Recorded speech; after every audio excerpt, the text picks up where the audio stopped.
नमस्कार दोस्तों, स्वागत है आपका स्टडी फॉर सिविल सर्विसेज में। यदि स्टडी फॉर सिविल सर्विसेज के छात्र हैं तो ये वाला टेलीग्राम जरूर ज्वाइन करके रखिए। यूट्यूब चैनल में हमारे साथ है तो भी ये वाला टेलीग्राम ज्वाइन करना बहुत ज्यादा जरूरी है। सारे नोटिफिकेशन, सारे अपडेट, सारे मोस्ट इंपोर्टेंट पिक्स, सारा रिवीजन सब कुछ यहाँ पे बताया जाता है। देखिए, इस फ्री जो इनिशिएटिव की पीडीएफ आपको सिर्फ पेड ग्रुप में मिल सकती है। हमारा पेड ग्रुप भी चल रहा है इस फ्री इनिशिएटिव के साथ साथ। वीडियो हमारे फ्री थे, फ्री है, फ्री रहेंगे हमेशा। लेकिन इसके साथ साथ हमारा पेड ग्रुप भी चल रहा है जहां पे आपको कंप्लीट स्टडी मटेरियल मिलेगा, कंप्लीट आपको आंसर राइटिंग जो है करवाई जाएगी, कंप्लीट फीडबैक दिया जाएगा, कैसे क्वेश्चन को समझना है, किस तरह के क्वेश्चन में क्या आंसर लिखना है, पॉइंट टू पॉइंट एक एक चीज बताएंगे आपके साथ हमारे एक्सपर्ट, और कंप्लीट आपको पर्सनल गाइडेंस भी दिया जाएगा। ज्यादा जानकारी के लिए 8564880530 या 9696066089 पे कॉल या व्हाट्सएप कर सकते हैं, या फिर मुझे डायरेक्टली व्हाट्सएप कर सकते हैं 7838692618 पे। Friends, welcome to study for civil services. इसमें हम डिस्कस करने वाले हैं बीपीएससी मेंस जीएस पेपर 2 को, और इसमें हम करेंगे 48 से लेकर 52 जो एग्ज़ाम हुआ था उसको डिस्कस करेंगे। इसको स्टार्ट करने से पहले मैं आपको बताना चाहूँगी कि आप हमारे पेड ग्रुप से भी जुड़ सकते हैं। यहाँ पर UPSC, BPSC, UPPSC, UP triple SC, EPFO जैसे एग्ज़ाम्स के लिए टेस्ट सीरीज़ और कंप्लीट स्टडी मटेरियल दोनों के ही ऑप्शंस अवेलेबल हैं। इससे संबंधित अधिक जानकारी आपको इन गिवन नंबर्स पर मिल जाएगी। साथ ही आप टेलीग्राम के माध्यम से भी हमसे जुड़ सकते हैं। इससे जुड़ने से आपको चैनल से रिलेटेड सारे अपडेट्स टाइमली मिल जाएंगे, राइट। तो आइए इसको स्टार्ट करते हैं। इसमें पहला क्वेश्चन है कि जाति और वर्ग भारतीय राजनीति में महत्वपूर्ण भूमिका निभाती है। इस युक्ति के संदर्भ में बिहार के विशेष संदर्भ में हमको व्याख्या करनी है। तो कास्ट और जो क्लास पॉलिटिक्स है play important role in Indian politics. तो ये आपको अच्छे से पता है कि हम आज भी देखते हैं कि क्लास और कास्ट पॉलिटिक्स इंडियन पॉलिटिक्स का एक अहम हिस्सा बन चुकी है। तो इसको हमको बेसिकली बिहार के संदर्भ में बताने के लिए कहा गया है। तो देख लेते हैं। देखिए, स्वतंत्रता संघर्ष से ही जाति और वर्ग की राजनीति की भूमिका का हम पता लगा सकते हैं। वहाँ से ही इसके जो फाउंडेशन है वो शुरू हो गई थी। चुनावों के दौरान ये मुख्य एजेंडा बन जाता है। जहाँ भी स्टेट में चुनाव होने वाले होते हैं तो वहाँ पर कास्ट और क्लास पॉलिटिक्स को इम्पोर्टेंस दी जाने लगती है। हालांकि कहा जाता है कि हम विकास की राजनीति पर लड़ रहे हैं चुनाव, डेवलपमेंट की पॉलिटिक्स पर, लेकिन क्लास और कास्ट ये हमेशा चुनाव में इम्पोर्टेंट रहते ही हैं, ठीक है। राजनीतिक दल और उम्मीदवार चुनाव जीतने के कारक के रूप में जाति का प्रयोग करते हैं। वे उस क्षेत्र को कि प्रभुत्वशाली जाति के अनुसार ही पार्टियों के प्रत्याशियों को चुनते हैं। तो ये देखिए बहुत ही कॉमन चीज़ है जो आप देखते भी हैं अगर आप चुनावों को फॉलो करते हैं प्रॉपरली। ऐसा कहा जाता है कि अधिकांश यादव जो है वो राजद को वोट देते हैं, और अधिकांश जो अगड़े वर्ग के लोग हैं वो एनडीए को वोट देते हैं। तो अंततः कहा जा सकता है कि बिहार तभी उन्नति कर सकता है जब पार्टियां जाति आधारित राजनीति को छोड़कर आगे बढ़ेंगी। तो यहाँ पर बिहार की बात करें या पूरे भारत देश की बात करें तो विकास सही मायनों में तभी हो सकता है कि जो पॉलिटिक्स है ये कास्ट और क्लास से ऊपर उठकर वास्तविकता में किस पर आधारित हो, डेवलपमेंट पर, ठीक है, जो फिलहाल हमें इंडिया में दिखाई नहीं देता है। तो ये हमसे पूछा गया है बिहार के विशेष देखिए, अभी हाल ही में बिहार में इलेक्शंस हुए हैं और नई गवर्नमेंट फॉर्म हुई है। तो वहाँ पर भी हमको क्लास और कास्ट पॉलिटिक्स के एग्जाम्पल देखने को मिलते हैं। वो देख लेते हैं, हम थोड़ा उसके बारे में भी डिस्कस कर लेते हैं। रिसेंटली जो इलेक्शंस हुए हैं उसमें हमारे चीफ मिनिस्टर सेम ही रहे हैं। जो नीतीश कुमार जी पहले भी चीफ मिनिस्टर थे और अभी भी दोबारा भी वही बन गए हैं। तो यहाँ पर अगर हम देखें तो कुछ आप एग्जाम्पल्स देख सकते हैं कि जितने भी कैंडिडेट्स थे जो भारतीय जनता पार्टी के द्वारा जिन्होंने नॉमिनेशन फाइल किया था उसमें आधे से ज़्यादा जो कैंडिडेट्स थे वो फॉरवर्ड कास्ट को बिलोंग करते थे, ठीक है।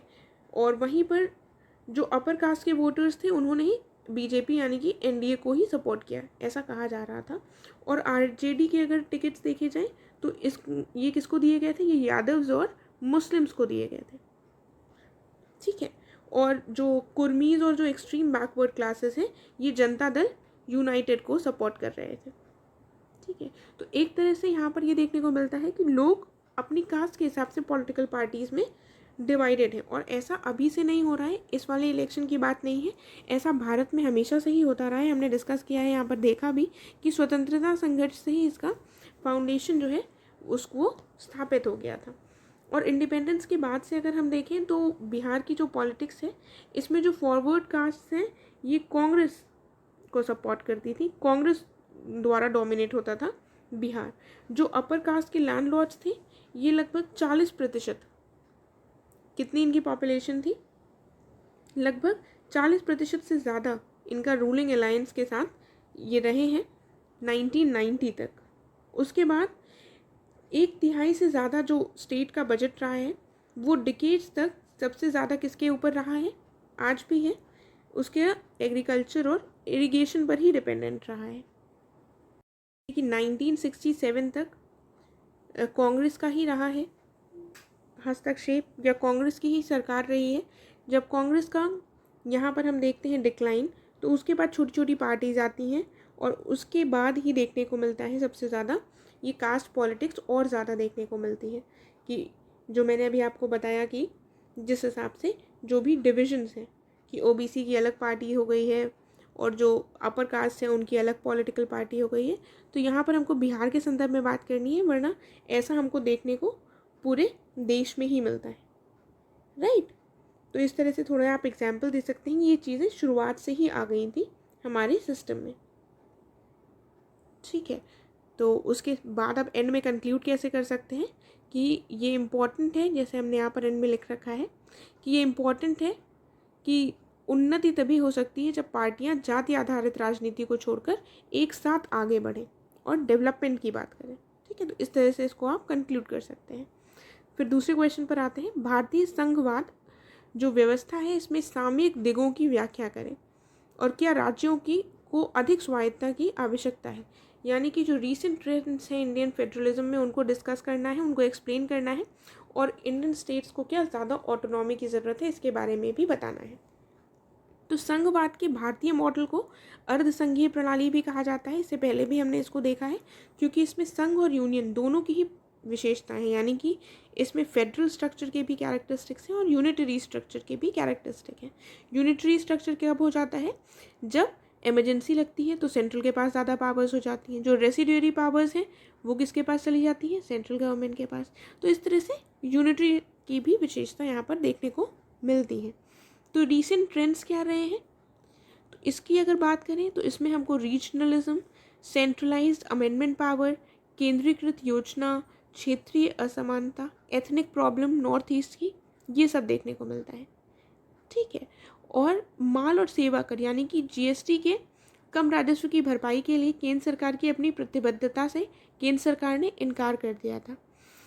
और भारत जैसे जो विविध और बड़े देश हैं इनको संघवाद के स्तंभों अर्थात जो राज्य की स्वायत्तता है, राष्ट्रीय एकीकरण है, केंद्रीयकरण है और विकेंद्रीकरण है, राष्ट्रीयकरण और क्षेत्रीयकरण, इन सभी के बीच में एक बैलेंस इस्टेब्लिश करने की ज़रूरत है। यदि बैलेंस नहीं होगा तो ये जो सामंजस्य है वो बिगड़ जाएगा और हमारा जो देश का फेडरल स्ट्रक्चर है वो भी प्रभावित हो जाएगा। तो रीसेंट ट्रेंड्स में हमें जो देखने को मिलता है वो हमने यहाँ पर ये सारे रीसेंट ट्रेंड्स हैं, और यहाँ पर इसी के चलते कुछ हमको प्रॉब्लम्स भी देखने को मिलती हैं, जैसे कि जीएसटी में कम राजस्व वसूल की भरपाई के कारण केंद्र सरकार की जो अपनी प्रतिबद्धता है केंद्र सरकार ने उससे इनकार कर दिया। तो ऐसी जगहों पर दोनों के बीच में जो फेडरल स्ट्रक्चर है उसमें थोड़े कॉन्फ्लिक्ट्स देखने को मिलते हैं। और हम एंड में क्या करेंगे कि जो भी इंडिया का स्ट्रक्चर है, फेडरल स्ट्रक्चर है, उनमें जो भी स्तंभ है उन सब के बीच में एक बैलेंस रहना चाहिए, ठीक है। तो इस तरह से इसको हम कंक्लूड करेंगे और इन पॉइंट्स को हम थोड़ा और एक्सैजरेट कर सकते हैं और एक्सप्लेन कर सकते हैं। जैसे रीजनलिज्म, क्षेत्रवाद को बढ़ावा मिला है, और क्षेत्रवाद को बढ़ावा मिलने से क्या हुआ है, ये इसके भी कुछ अच्छी चीज़ें भी हैं इसमें और कुछ बुरी चीज़ें भी हैं। अच्छी चीज़ें ये हो जाती हैं कि जो क्षेत्रीय स्तर के जो भी इश्यूज़ हैं उनको बढ़ावा मिल जाता है, उनको सॉल्व किया जा सकता है। बाकी सेंट्रल अगर गवर्नमेंट सेंट्रलाइज प्लानिंग करेगी तो क्षेत्रीय इश्यूज़ को कई बार नज़रअंदाज कर दिया जाता है, तो क्षेत्रवाद जैसी चीज़ें देखने को मिलती हैं। सेंट्रलाइज्ड अमेंडमेंट पावर है, यानी कि जो कॉन्स्टिट्यूशनल अमेंडमेंट है वो केवल सेंट्रल गवर्नमेंट ही कर सकती है। केंद्रीकृत योजना, अगर सेंट्रलाइज्ड प्लानिंग करेंगे तो कौन सा अप्रोच अपनाया जाएगा सेंट्रलाइज्ड प्लानिंग में, मेनली टॉप टू बॉटम, जिसकी वजह से जो बॉटम ग्राउंड लेवल पर जो चीज़ें हैं वो सुधर नहीं पाएंगी। इसीलिए हमारे यहाँ कौन सी प्लानिंग की बात की जाती है, डिसेंट्रलाइज्ड प्लानिंग की बात करी जाती है और बॉटम टू टॉप अप्रोच अपनाने की बात की जाती है। उत्तर पूर्व की जो जातीय समस्या है ये भी देखने को मिलती है, ठीक है। और जीएसटी का ये रीसेंट एग्जाम्पल है, इसको भी हमने देख लिया है। और अगर हमसे एंड में पूछा गया है do the states need more autonomy, तो हमको ये नहीं कह देना है कि येस हाँ ऑटोनॉमी उनको चाहिए, ऐसा नहीं कहना है। हमको क्या कहना है, हमको अपना आंसर डिप्लोमेटिकली एंड करना है। हमको कहना है कि नहीं, हाँ या नहीं स्ट्रेट फॉरवर्ड नहीं कहना है, हमको कहना है एक बैलेंस मेंटेन करने की ज़रूरत है कि जो जो जिनकी शक्तियाँ हैं उनका आपस में सामंजस्य बना रहे, वो बैलेंस दे, अपने तरीके से काम करती रहे। ठीक है, हाँ या ना में आपको ऐसे क्वेश्चंस का जवाब नहीं देना होता है, आपको घुमा फिरा कर अपना एक स्टेटमेंट बनाकर आंसर लिखना होता है। आगे देखते हैं, बात की गई है भारत में गठबंधन की राजनीति एक उल्लेखनीय विशेषता बन गई है, लेकिन यह एक स्थिर सरकार प्रदान करने में असफल रही है। इस पर टिप्पणी करनी है। देखिए, coalition politics in India has become a remarkable feature but it is yet to provide a stable government. गठबंधन सरकार कब होती है? जब इलेक्शंस के बाद किसी भी एक पॉलिटिकल पार्टी के पास मेजॉरिटी में सीट्स नहीं उसने हासिल की होती हैं, तो जो छोटी छोटी पार्टीज़ ने कुछ कुछ सीट्स हासिल की होती हैं वो मिलाकर सरकार बनाती हैं मिलकर। तो हर जो पॉलिटिकल पार्टी होगी इसकी आइडियोलॉजी डिफरेंट होगी, इसके एम्बिशंस डिफरेंट होंगे, एम्स डिफरेंट होंगे, ऑब्जेक्टिव्स डिफरेंट होंगे, तो उस हिसाब से वो कार्य करती है। लेकिन जब ये लोग मिल जाते हैं तो इन लोगों को आपस में कॉम्प्रोमाइज़ करना पड़ता है कि चलो ठीक है कि हम तुम्हारी पार्टी से कुछ मिनिस्टर हो जाएंगे, मेरी पार्टी से कुछ मिनिस्टर हो जाएंगे, मेरी पार्टी से कुछ हो जाएंगे। तो इस तरीके से मिलजुल कर जो सरकार बनती है उसको कोएलिशन गवर्नमेंट कहते हैं।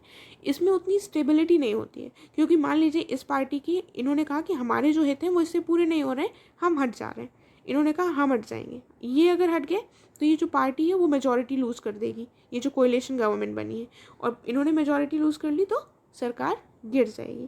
इसीलिए काफ़ी अनस्टेबल होती है और आपस में सामंजस्य बैठाना काफ़ी डिफ़िकल्ट हो जाता है। तो ये देख लेते हैं।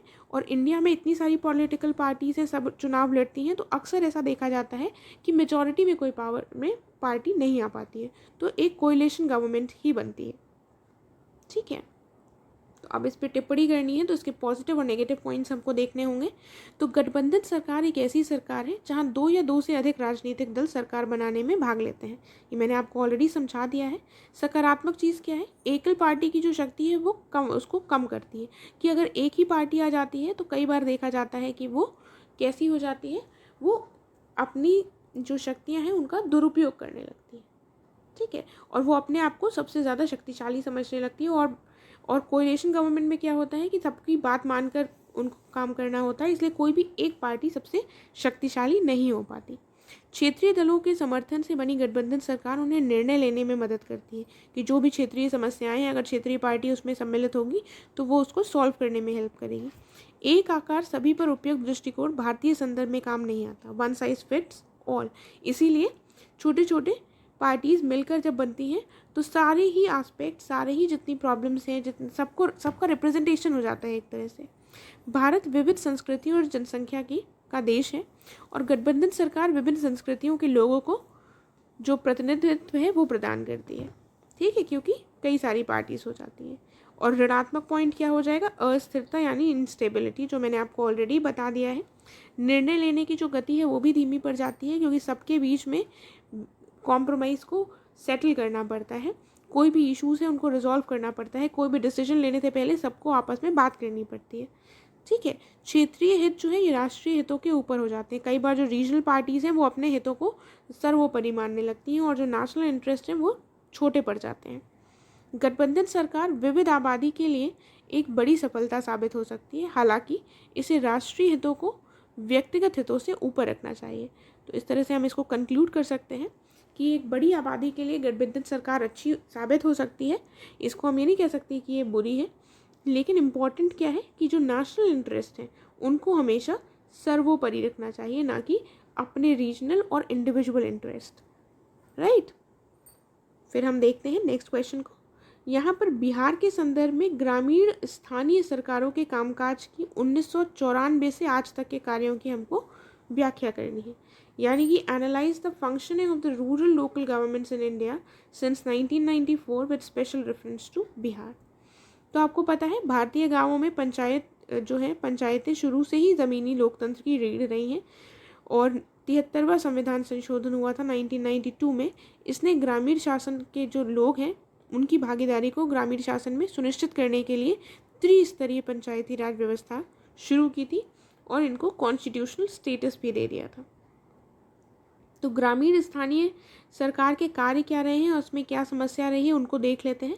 यहाँ पर त्रिस्तरीय जो है इसको थोड़ा सा डिस्कस कर लेते हैं। देखिए, डिस्ट्रिक्ट लेवल पर अगर हम देखें तो डिस्ट्रिक्ट लेवल पर हमें देखने को मिलता है ज़िला परिषद, और ब्लॉक लेवल पर होता है पंचायत समिति, और विलेज लेवल पर क्या होता है, ग्राम पंचायत। तो ये 3 लेवल की 3 टियर सिस्टम होता है, ये हमने डिस्कस कर लिया। उसके बाद हम देखते हैं कि ग्रामीण स्थानीय सरकार के क्या कार्य हैं। ये घरेलू उपयोग के लिए पानी की आपूर्ति करती हैं, सार्वजनिक स्वास्थ्य और स्वच्छता को बनाए रखते हैं, सार्वजनिक सड़कों का निर्माण और मरम्मत करते हैं।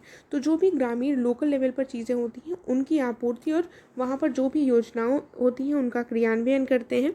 लोकल लेवल पर ये टैक्सेशन भी कर सकते हैं। तो इस तरह की इनके कार्य होते हैं। लेकिन प्रॉब्लम्स क्या है, प्रॉब्लम फिर हो जाती है इनके पास फंड्स की अवेलेबिलिटी नहीं है, स्टेट गवर्नमेंट पर इनकी निर्भरता जो है वो ज़्यादा है। साथ ही कर लगाने की जो शक्ति है इसको विशेष रूप से जो राज्य विधायिका द्वारा अधिकृत किया जाता है। ठीक है, यानी कि जो टैक्स लगाने का है ये स्पेसिफिकली ऑथराइज कौन करता है, स्टेट लेजिस्लेचर। स्ट्रक्चरल जो कमियां हैं, इनके पास स्टाफ नहीं है, इंफ्रास्ट्रक्चर नहीं है, ये सारी कमियां हैं।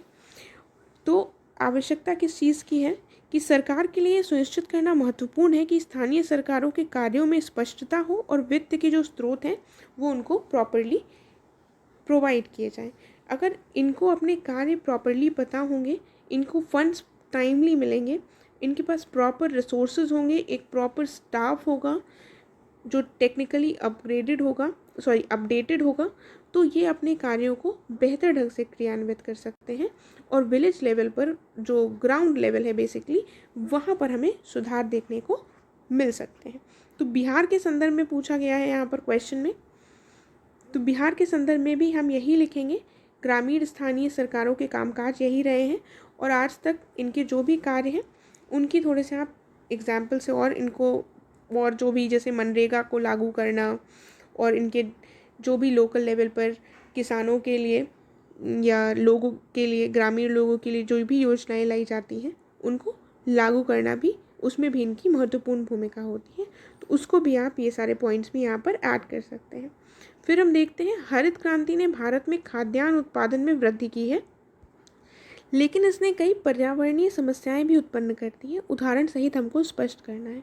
तो देखिए, हरित क्रांति के बारे में आपने ज़रूर पढ़ा होगा और इसके बारे में आपको पता है कि इससे भारत में जो खाद्यान्न उत्पादन है वो काफ़ी ज़्यादा बढ़ा है, लेकिन उसके कुछ प्रोज एंड कॉन्स इसके भी रहे हैं। तो वही हमको यहाँ पर स्पष्ट करने हैं। तो पहले तो हम इंट्रोडक्शन में बताएंगे हरित क्रांति क्या है, किसके बारे में। हरित क्रांति को आधुनिक उपकरणों और तकनीकों को शामिल करके कृषि उत्पादन बढ़ाने की प्रक्रिया के रूप में जाना जाता है। 1960 के दशक में इसकी शुरुआत हुई थी। ठीक है, सकारात्मक प्रभाव क्या रहे? सबसे सकारात्मक तो ये रहा कि जो खाद्यान्न है वो पर्याप्त, उसमें वृद्धि हुई, प्रौद्योगिकी का आधुनिकीकरण हुआ, किसानों की जो आय थी उसमें वृद्धि हुई। ठीक है, तो ये इसके सकारात्मक पॉइंट्स थे कुछ। लेकिन नकारात्मक पॉइंट्स क्या हुए? संकर फसलों में वृद्धि से जल प्रदूषण, मृदा प्रदूषण का खतरा बढ़ा और जो हाइब्रिड क्रॉप्स थे उनके कारण ही ये प्रदूषण बढ़ा। केमिकल जो फर्टिलाइजर्स हैं उनका अधिक उपयोग होने लगा, जिसकी वजह से जो सॉइल फर्टिलिटी है वो कम हुई, सॉइल की क्वालिटी गिरी। ठीक है, वनों का अभाव हुआ, क्योंकि वनों का क्यों अभाव हुआ? क्योंकि ये वहाँ पर खेती को ज़्यादा किया जाने लगा। चारागाह के योग्य भूमि में कमी आई, वहाँ पर भी ज़्यादा से ज़्यादा खेत लगाए जाने लगे और यहाँ पर गेहूँ और चावल जैसी फसलों को ज़्यादा बढ़ावा दिया गया और मोटे अनाज पर फोकस नहीं किया गया। अधिक सिंचाई के कारण जल जमाव की समस्या देखने को भी मिली। कई पौधों की बीमारियों का भी उद्भव हुआ और नदियों में अवसादन यानी कि सिल्टिंग ऑफ रिवर्स भी हुआ। सिल्टिंग क्या हुआ कि वहाँ पर मिट्टी जमती गई। तो ये सारे इसके नेगेटिव इम्पैक्ट्स भी रहे हैं। हालांकि अगर हम कंक्लूड करेंगे तो कहेंगे ग्रीन रेवोल्यूशन के कुछ नेगेटिव इम्पैक्ट्स भी रहे हैं, लेकिन इसने खाद्यान्न के उत्पादन को बढ़ाया और तात्कालिक जो समस्या थी भारत के समक्ष उसको सॉल्व करने में काफ़ी सहायक सिद्ध हुआ ये। ठीक है, और वर्तमान में जो भी इसकी प्रॉब्लम्स हैं सॉइल की फर्टिलिटी से रिलेटेड, उसके लिए भी सरकार के द्वारा प्रयास किए जा रहे हैं और केमिकल फर्टिलाइजर्स की जगह ऑर्गेनिक फार्मिंग और ऑर्गेनिक फर्टिलाइजर्स वगैरह को बढ़ावा दिया जा रहा है। तो ये सारे पॉइंट्स हम देखिए, इसमें कहा गया है कि भारत में प्राकृतिक विविधता के कारण असमान आर्थिक विकास हुआ है। उपयुक्त उदाहरण के साथ स्पष्ट करना है। तो भारत की प्राकृतिक विविधता बहुत ज़्यादा है, आपको पता है, और इसके लिए इसके कारण असमान आर्थिक विकास हुआ है, ये बात कही गई है। तो भारत में आर्थिक जो विकास हुआ है ये देश के भीतर अलग अलग स्थानों पर अलग अलग देखने को मिलता है। जो साउथ की स्टेट्स हैं उनमें नॉर्थ और जो नॉर्थ ईस्ट की स्टेट्स हैं उनकी तुलना में ज़्यादा विकास दिखाई देता है, ज़्यादा विकसित हुए हैं वो, यही लिखा हुआ है। दक्षिण के राज्यों में उत्तर और पूर्व के राज्यों की तुलना में विकास का जो स्तर है वो कहीं अधिक है। तो ये जो डिस्पैरिटीज़ या असमानताएं हैं इनके क्या कारण हैं वो देख लेते हैं। तो सबसे पहले लिखा हुआ है मुंबई जैसे जो तटीय स्थान है इनको शेष विश्व के साथ व्यापार मार्गों से जुड़े होने से ऐतिहासिक रूप से इनको लाभ हुआ है। और वहीं पर अगर हम देखें बिहार का तो ये भूमिबद्ध राज्य है, तो इसकी कंडीशंस इसके विपरीत है, लैंडलॉक्ड है। जबकि मुंबई जैसी जो सिटीज़ है वहाँ पर क्या होता है, तटीय स्थान है, इसलिए वहाँ पर व्यापार विश्व के साथ होता है, जिसकी वजह से इनका डेवलपमेंट ज़्यादा हो सका है।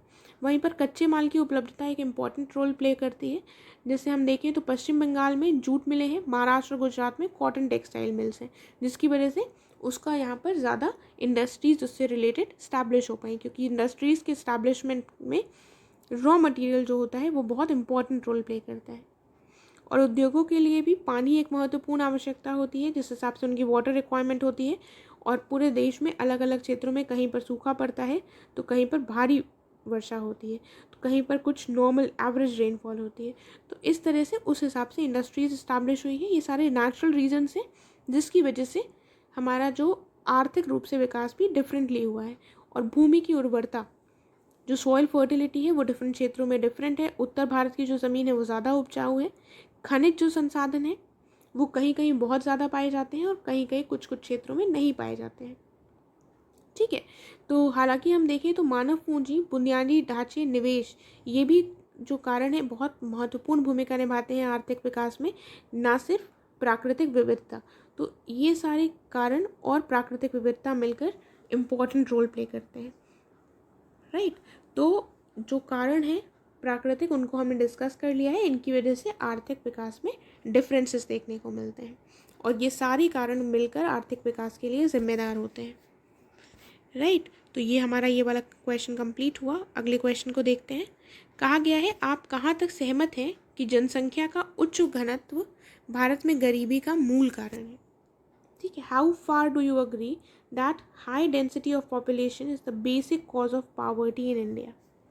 तो पॉपुलेशन डेंसिटी ज़्यादा होना एक मुख्य कारण है पॉवर्टी का, इस बात से आप कितना सहमत हैं। तो देखिए, गरीबी एक ऐसी अवस्था है, पहले तो हम थोड़ा गरीबी के बारे में इंट्रोडक्शन देंगे। ऐसे क्वेश्चन को स्टार्ट करने का एक ये अच्छा तरीका हो सकता है, या आप डेफिनेशन या कोई भी डेटा, ये दो चीज़ों से हम अपने क्वेश्चन को स्टार्ट कर सकते हैं, इंट्रोडक्शन पार्ट को लिख सकते हैं। ठीक है, तो ये इस तरीके से आप स्टार्ट कर सकते हैं। गरीबी एक ऐसी अवस्था या स्थिति है जिसमें एक व्यक्ति या समुदाय के पास वित्तीय संसाधनों और जीवन स्तर के न्यूनतम स्तर के लिए जो भी आवश्यक धन है उसकी कमी होती है, यानी कि जो उनकी मिनिमम बेसिक रिक्वायरमेंट्स होती हैं वो फुलफिल नहीं हो पाती हैं, तो उसको गरीब कहा जाता है। गरीबी कई कारणों से होती है, इसके कई कारण होते हैं। बढ़ती जनसंख्या इसमें से एक कारण ज़रूर है, एक इम्पॉर्टेंट रीज़न है पॉपुलेशन। बढ़ी हुई जनसंख्या से किसी राष्ट्र के सीमित संसाधनों पर प्रतिस्पर्धा बढ़ जाती है। जब रिसोर्सेज लिमिटेड हैं और ज़्यादा जनसंख्या होगी तो उस पर प्रेशर ज़्यादा बढ़ जाएगा, ठीक है, और कंपटीशन बढ़ जाएगा, जिसके चलते ये सरकार की प्रत्येक नागरिक के लिए प्रदान करने की जो क्षमता है उसको भी बाधित करती है। अब सरकार के पास कुछ ही, मान लीजिए 4 चीज़ें और नागरिक बहुत सारे हैं, तो सरकार कैसे डिस्ट्रीब्यूट करेगी? सरकार अपने रिसोर्सेज को प्रॉपर्ली डिस्ट्रीब्यूट नहीं कर पाएगी। और यही रीज़न है कि सीमित जो संख्या में नौकरियां हैं इनके लिए प्रतिस्पर्धा बहुत ज़्यादा हो जाती है। बेरोजगारी, कुशल श्रम की कमी, औद्योगिकरण की कमी, बुनियादी ढांचे की कमी, ये भी कुछ ऐसे इंपॉर्टेंट रीजंस हैं जिसकी वजह से गरीबी होती है। तो हम ये नहीं कह सकते कि पॉपुलेशन डेंसिटी एक मात्र कारण है। हालांकि ये ज़रूर है कि ये एक इम्पॉर्टेंट कारण है, बहुत ज़्यादा पॉपुलेशन बहुत इम्पॉर्टेंट कारण है गरीबी के लिए, लेकिन इसके अलावा कुछ और रीजंस भी होते हैं, ठीक है, तो उनको भी हमें ज़रूर मेंशन करना होता है। इस प्रकार गरीबी से लड़ने के लिए समग्र दृष्टिकोण को अपनाना आवश्यक है।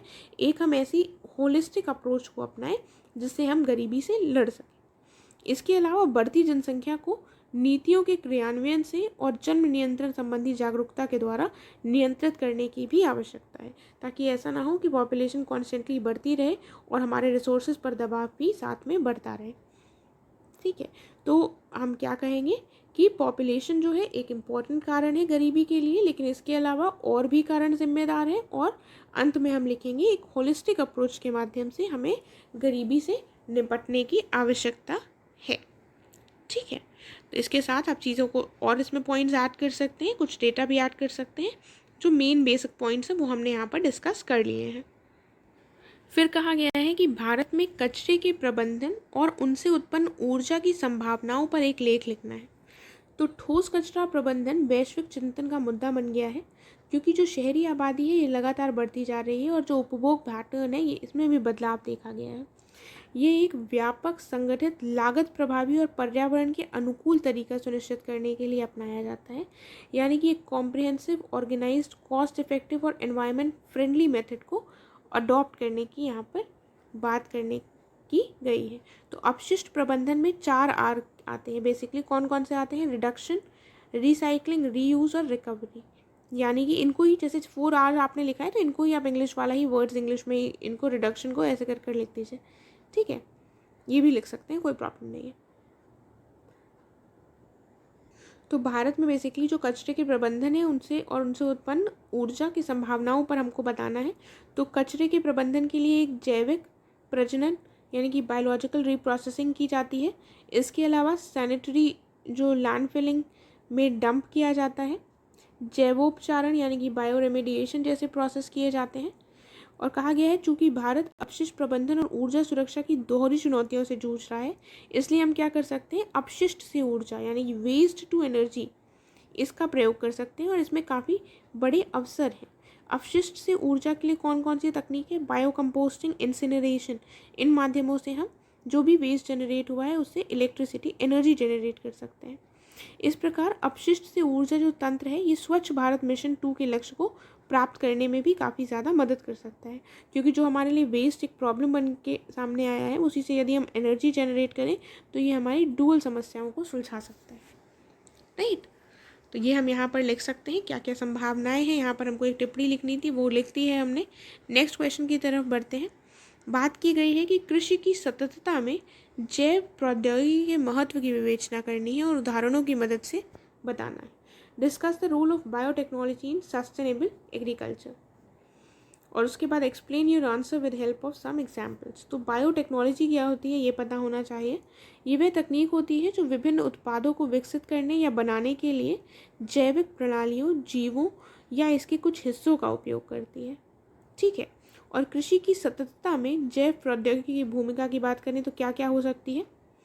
कीटों और रोगों के खिलाफ प्रतिरोध में वृद्धि करता है, सूखा, ठंड, बाढ़ इनके खिलाफ प्रतिरोध में वृद्धि करता है, रेजिस्टेंट बनाता है क्रॉप को।